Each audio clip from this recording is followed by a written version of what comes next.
riding the wave, I'm going to give you a left example. Let's start with 2 lines, okay? So we'll just say this is a little wave, okay? And roughly, your little wave that you're going to jump onto, you can break it down into 2. The top half and the bottom half, okay? And as a beginner, when you're jumping onto the wave and you got your wave selection down, your wave choice down, you're going to start turning left and right onto the wave. So in this case, we're going left, and as you're dropping into this wave, you're most likely going to drop in from the top, and then you're going to draw your line down the wave, up the wave, down the wave, up the wave, down the wave, up the wave, down the wave. This is called down the line surfing, okay?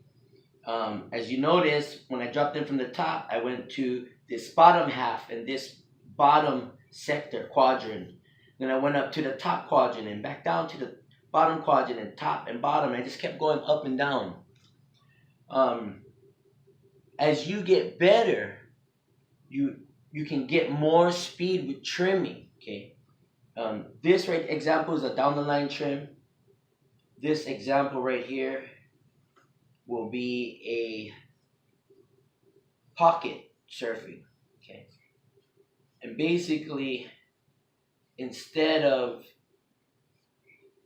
going like the second wave up and down into these first and second quadrants, top and bottom, you're gonna go towards the beach and then back towards the ocean, towards the beach and back towards the ocean, towards the beach and back towards the ocean, towards the beach and back towards the ocean, towards the lip.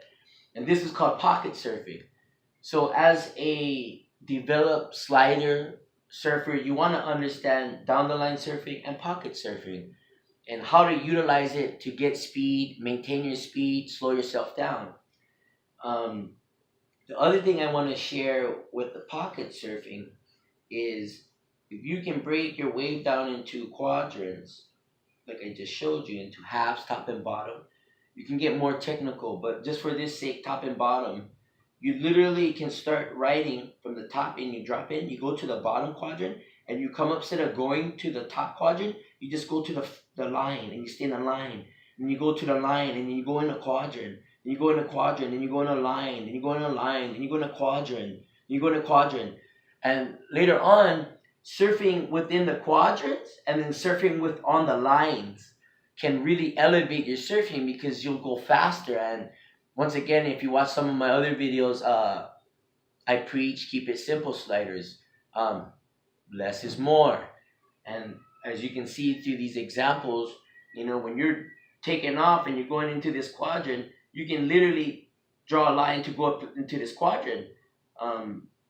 It's up to you if you want to stay within the line. Some people can just start doing surfing like this. Here's an example. Let's give an example of surfing. So you drop in, and then say you stall for the wave, and then you come back up. You can hit this line that divides the top and the middle. Come around, do your turn, and then come back in and stay in the quadrants, and then go back to the line, and then come back in the line and turn right here. And then maybe do a reversal or whatever it is, a forward. But the bottom line is using this theory of quadrants to break down your wave so that you have wave, you can enjoy your wave, ride it longer, and then it's basically secrets that a lot of people don't share. I'm just sharing with you a lot of stuff that I learned from doing amateur competitions and whatnot. And later on, it got me sponsored, and right now I'm just trying to share with the rest of the community, especially the internet bodyboarding community, bodyboarders, how to do this thing, and hopefully our sport grows and our community gets stronger. The other thing I want to share is set up 2 quadrants, top and bottom.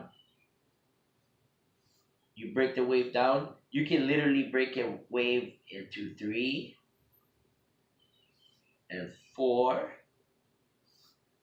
And these are kind of sloppy barrels, but you know what I'm trying to do.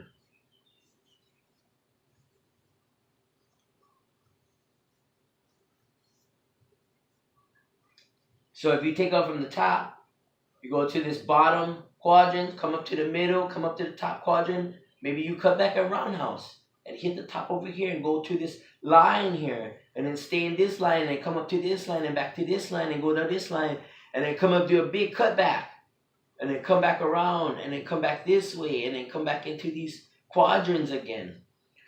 Just more examples how quadrants and lines can really help you gain speed, acceleration,